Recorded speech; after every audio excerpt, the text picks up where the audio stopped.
Nah, dalam meratifikasi sebuah perjanjian internasional,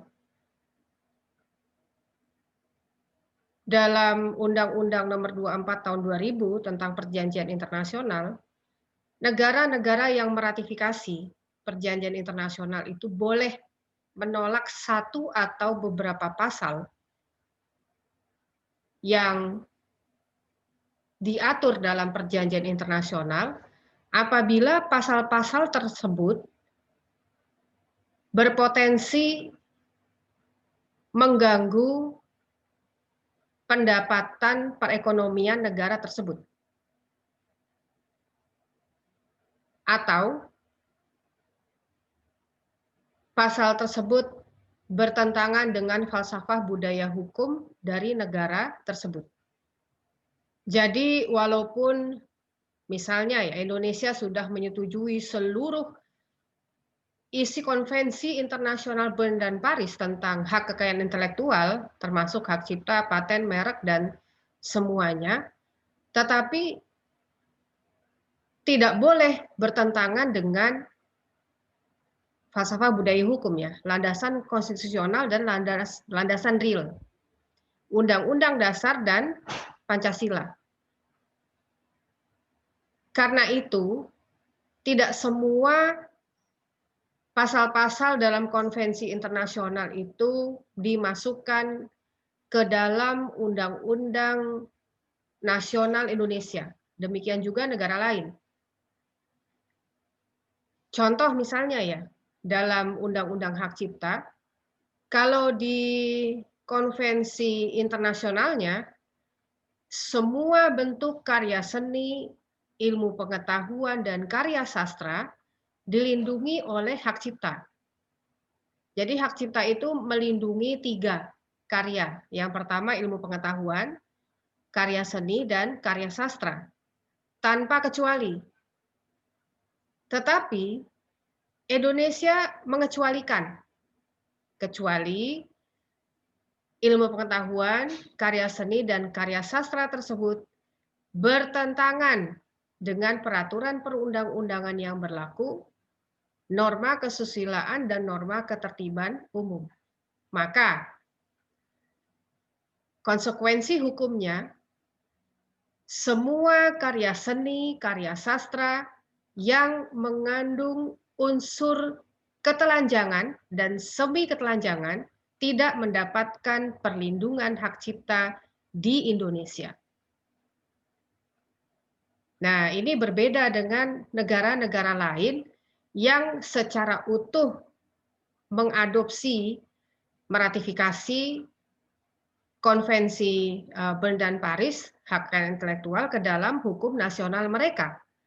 Maka berbeda kalau lukisan yang mengandung unsur telanjang atau semi telanjang di Amerika mendapatkan perlindungan hak cipta, di Indonesia tidak dapat. Karena itu bertentangan dengan peraturan perundang-undangan yang berlaku, norma kesusilaan dan norma ketertiban umum. Gitu ya. Jadi tidak semua kesepakatan Indonesia yang ditandatangani oleh Indonesia, diratifikasi oleh Indonesia, kemudian Indonesia menerima semua aturan yang disepakati dalam konvensi internasional.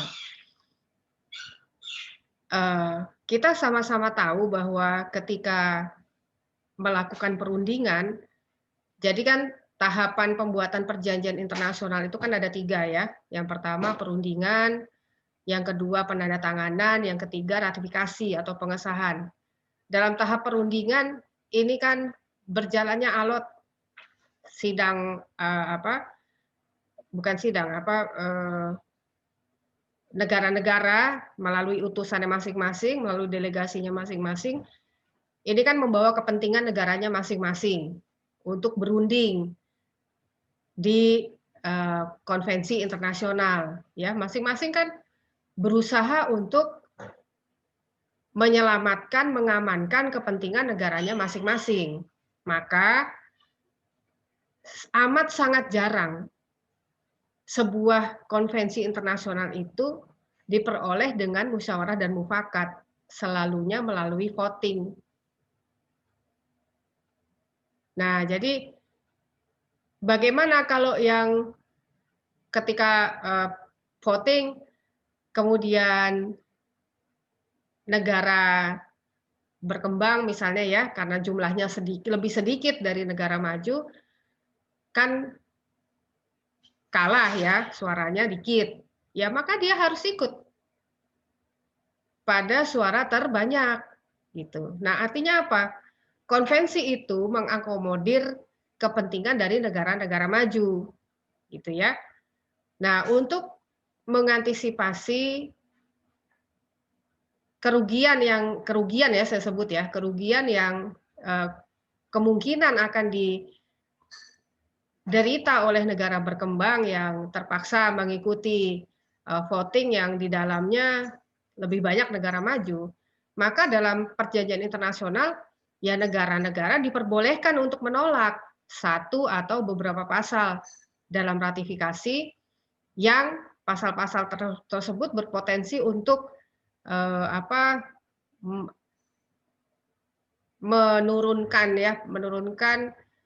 pendapatan perekonomian dari negara itu, atau bertentangan dengan falsafah budaya hukum negara itu. Nah, itu contohnya ya. Kemudian doktrin, hukum yang bersumber dari pendapat ahli hukum. Pendapat ahli hukum ini juga dijadikan sumber hukum.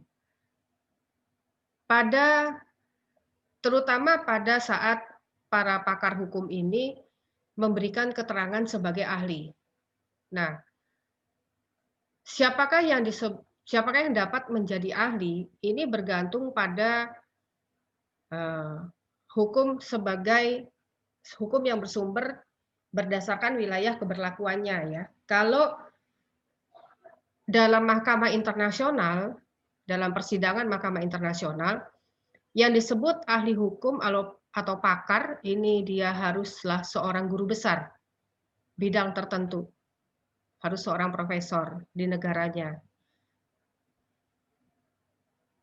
Keterangan ahli ini bergantung pada sengketa apa yang sedang dihadapi oleh mahkamah internasional ya. Nah itu. Kalau sengketanya mengenai misalnya batas wilayah laut antar negara, ya yang dipanggil adalah ahli atau pakar hukum laut. Ahli yang dipanggil ini tidak boleh orang yang berkewarganegaraan salah satu dari pihak yang bersengketa. Jadi kalau yang bersengketa, contohnya Indonesia dengan Malaysia ya, waktu bersengketa Sipadan dan Ligitan, ya ahli yang dihadirkan di Mahkamah Internasional tidak boleh berasal dari Indonesia dan Malaysia. Harus terjamin objektivitasnya gitu ya. Ya kalau yang dipanggil warga negara salah satu negara yang bersengketa dikhawatirkan nanti dia subjektif memberikan keterangan gitu. Tetapi kalau ahli dalam persidangan pengadilan negeri atau pengadilan agama gitu ya, pengadilan agama jarang ya. Itu biasanya tidak harus guru besar. Apa yang sudah doktor pun boleh gitu ya. Atau bahkan S2 boleh. Hanya ada beberapa syarat ya. Nah, itu dia nanti harus menunjukkan portofolio. Nah, pendapat ahli hukum, ahli ini dia harus seorang dosen yang sudah punya NIDN, nomor induk dosen nasional. Jadi kalau tidak punya NIDN dia tidak bisa menjadi ahli di persidangan. Gitu. Nah, karena dosen ini tugasnya ada 3, kewajibannya 3, seperti yang sudah saya upload ya di YouTube, pendidikan dan pengajaran, penelitian dan pengabdian masyarakat, maka ketika dia mengumpulkan pendapat di pengadilan, ini harus menunjukkan portofolionya. Contoh misalnya, kalau sengketanya tentang waris Islam, misalnya ya, maka pengadilan akan melihat portofolionya, penelitiannya itu mendalami bidang apa. Buku-buku yang dia terbitkan, tulisannya tentang apa. Pengabdian masyarakat yang dia lakukan tentang apa. Biasanya yang dilihat itu jurnal. Ya, jurnal itu yang seperti yang saya bagikan itu ya, yang pelarangan klausula baku, yang mengandung klausula eksonerasi dalam perlindungan konsumen. Itu biasanya dilihat, gitu. Tulisannya lebih banyak kemana? Nah, itu menunjukkan ketertarikan ahli dan juga kedalaman ilmu dari ahli. Nah, kalau tentang sengketanya tentang waris, ya ahli yang berkompeten untuk bersaksi di depan pengadilan, ya ahli hukum perdata Islam, gitu ya. Nah, itu seperti itu. Ahli hukum perdata Islam dari Al-Azhar ada Pak Dekan, ya. Nah, beliau bisa nanti dipanggil jadi ahli dalam persidangan, ya. Kalau nggak salah bulan Oktober nanti beliau ke Lampung ya, untuk menjadi ahli, untuk memberikan kesaksian di Pengadilan Negeri Lampung dalam hal kaitannya tentang harta gono gini, gitu ya. Nah, itu jadi ahli. Jadi berbeda pendapat ahli hukum yang dipanggil ke Mahkamah Internasional, dia harus seorang guru besar ya, tapi kalau di wilayah nasional di Indonesia tidak harus seorang guru besar.